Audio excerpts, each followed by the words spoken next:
তোমার মতে রিস্ক মানে কি? রিস্ক মানে হচ্ছে ক্যালকুলেটেড থিং, যেটাতে আমরা মানে টাকা লাগাতে পারবো বা কোনো নিজের টাকা হোক, টাইম হোক, যাই হোক, অ্যাসেটস যাই আছে সেটা লাগাতে পারবো, তাতে কিছু রিটার্ন পাওয়ার আশাতে। আচ্ছা, তোমার মতে কি রিস্ক? Kind of same. তা দুজনেই বিজনেস ওরিয়েন্টেড কারবার করো, তোমারও বিজনেস আছে, ওরও বিজনেস আছে।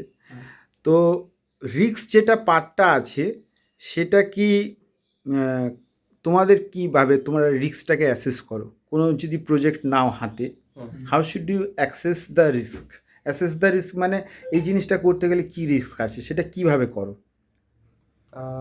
মানে স্যার, মানে ধরো তুমি একটা প্রজেক্টে গেলে, মানে তোমার প্রজেক্ট মানে ফটোগ্রাফি, এবার এই কাজটা করতে গেলে রিস্ক কী আছে? রিস্ক যদি উল্টোপাল্টা হয়ে যায় তাহলে তোমার তো প্রফিটকে খেয়ে নেবে। হ্যাঁ, সেই এবার ক্লায়েন্টের সঙ্গে কথা বলে যখন কস্ট ডিটারমাইন করো, you consider also the risk portion. মানে ক্যান্সেল হয়ে যাওয়া, তার থেকে তোমার এগ্রিমেন্ট করা থাকে, প্লাস যেখানে যাব সেখানে কি হতে পারে, হ্যারাসমেন্ট হতে পারে, সেটা তুমি কি করে ইভ্যালুয়েট করো? সেটা আমি মানে আগে থেকে একটু ক্যালকুলেট করি যে কি হতে পারে, কি হতে পারে। হ্যাঁ। এবং তুমি কি মনে করো রিস্কটা কি আর একটাভাবে হেজ করা যায় if you have lot of options? রিস্কটাকে যেমন কি আমি যেমন করি, আমি ধরুন 10টা ইউনিট তুলেছি, এক্সাম্পল দিচ্ছি, কোনো একটা আইটেমে 10টা ইউনিট তুলেছি, তো 10টা ইউনিটের কি করি, আমি ফার্স্ট 5টা ইউনিটের মার্জিন বাড়িয়ে রাখি, লাস্ট 5টা ইউনিট দেখছি বেচছে না, মানে বেচতে পারছি না, অনেক দিন হয়ে গেছে, অনেক মাস হয়ে গেছে, তখন আমি লাস্ট 5 ইউনিট যেটা থাকে সেটাকে আমি একটু যদি কমে ছেড়ে দিই, যে রিলিজ করে হালকা মার্জিন হিসাবে তুলে নেওয়া যায়, কারণ এই ফার্স্ট 5টা ইউনিটে তো আমি বের করে নিয়েছি, তো আমার রিস্কটা ফার্স্ট 5টা ইউনিটে থাকে, নেক্সট 5টা ইউনিটে জাস্ট আমি কস্টটা তুলে নিই। তার মানে আর একটা তো তোমার আনসার হবে, আর একটা তোমার এই যে রিস্ক আছে, এই রিস্কটাকে ও যেরকম বললো এইভাবে হেজ করে, তো তোমার মতে কি এখনকার দিনে যেখানে আনসার্টিনিটি বেশি সেখানে আমরা রিস্ক নিতে ভয় পাই লিটারালি, তো রিস্ক জেনারেলি আমরা কেন নিতে ভয় পাই?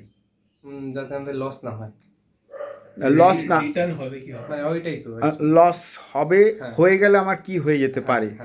তার মানে তুমি যদি কোনো কাজ শুরু করো তার আগের থেকে যদি পেসিমিস্টিক থিঙ্কিং করো, মানে আমার লস হতে পারে, তারপরেও তোমার কাজ করতে ইচ্ছা হচ্ছে, মানে যে করতে ইচ্ছা করছে, তাহলেই সেটাকে আমরা অপটিমিস্টিক থিঙ্কিং বলতে পারি। মানে তুমি আগের থেকেই ভেবে রেখেছো কমসে কম তো এত লস হতে পারে, আমি এটা ধাক্কা নিয়ে নিতে পারি, সেটার পরেও যদি তোমার কাজ করতে ইচ্ছা হয়, then it is a optimistic thinking. Risk কি তোমার মনে হয় ক্যালকুলেশন দিয়ে করা যেতে পারে? না, মানে সব ক্ষেত্রে তো না। ক্যালকুলেটেড রিস্ক ছাড়া তো ক্যালকুলেটেড রিস্ক যদি না করা হয়, যদি ক্যালকুলেশন ছাড়া করা হয়, তাহলে ইটস টোটালি আ জুয়া কাইন্ড। ঠিক আছে, সেটা ফর এক্সাম্পল লটারি কাটলাম, বা সারটার বোর্ডে গিয়ে টাকা লাগালাম, বা কাসিনোতে গিয়ে টাকা লাগালাম, ওইগুলো ক্যালকুলেটেড হয় না। বাট যদি ক্যালকুলেটেড রিস্ক যদি নেওয়া হয়, সেটা যদি ওটাতে রিটার্ন, ক্যালকুলেটেড রিস্কের রিটার্ন কম হয়, বাট ওটাতে রিস্ক হওয়ার যে প্রবাবিলিটিটা সেটা অনেক কম হয়। মানে তুমি আগের থেকে ভেবে রাখছো এতটা রিস্ক হচ্ছে, খুব জোর কত হবে, 10,000 হবে, 15,000 হবে, মানে আগের থেকে ভেবে রাখছো যেটা। আর একটা কারণে আমরা রিস্ক নিতে ভয় পাই না, যে কারণটা হচ্ছে আমাদের ধরো ছোটোবেলার থেকে রিস্কের ব্যাপারটা অতটা অ্যাকাস্টাম নয়। অপশান ব্যাপারে আমরা, অপশান মানে আমি শেয়ার মার্কেটের অপশান বলছি না, when there is a risk you have to think other options. আমরা অনেকটা একটা জায়গায় রুট বানিয়ে রেখে দিই, মানে এখান থেকেই আমাকে কামাতে হবে, এই জায়গার থেকেই কামাতে হবে।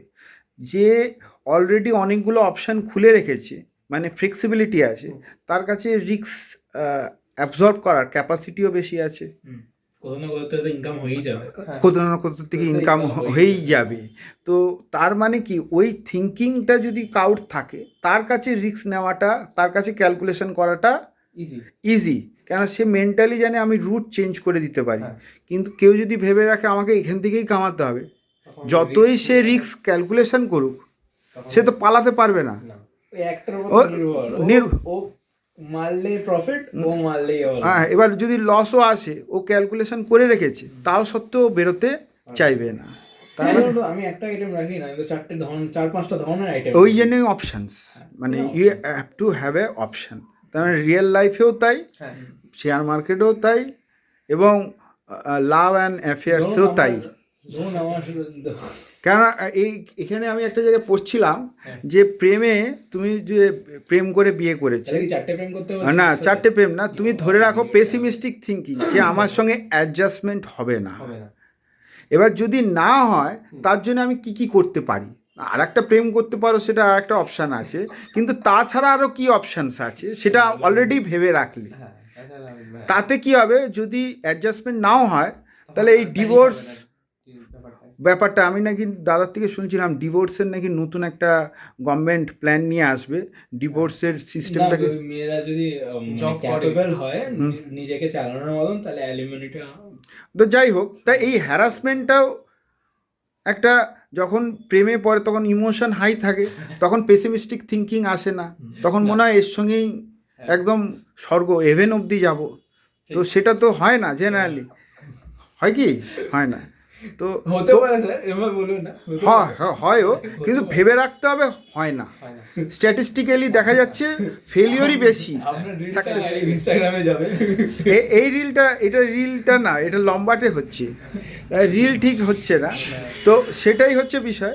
আর দ্বিতীয় কথা হচ্ছে, তোমার মনে কি হয় যে ছোটবেলার থেকে শেখানো উচিত রিস্কের প্রোফাইলিংটা, অবশ্যই। মেন্টালি তৈরি হওয়া, মেন্টালি তৈরি হওয়া উচিত। মেন্টালি তৈরি হওয়া উচিত। Thank you for your cooperation.